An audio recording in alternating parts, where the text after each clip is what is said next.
Pernah nggak kalian ditawari temen atau kerabat kalian buat trading di tempat mereka kerja dengan minimal deposit 100 juta?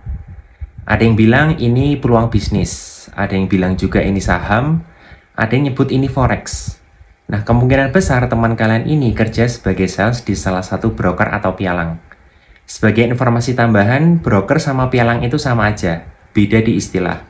Kalau broker itu istilah global, sedangkan pialang berjangka itu istilah resmi di Indonesia. Nah, yang jadi pertanyaan, kenapa pialang itu kesannya nipu? Nah, kita bahas dari dua sisi ya. Yang pertama dari sisi klien, yang kedua dari sisi sales atau dari sisi karyawan yang kerja di sana.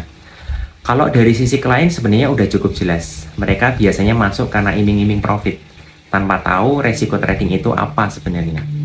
Dan dari salesnya juga, mereka aja nggak bisa trading. Kalau mereka nggak bisa trading, gimana klien mau paham?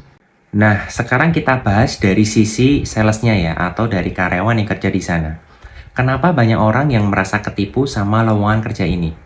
Biasanya orang masuk broker itu mereka nggak tahu sebenarnya role-nya itu apa, di lapangan harus ngapain, dan yang paling sering biasanya mereka nggak tahu bahwa sebenarnya nggak ada yang namanya basic salary.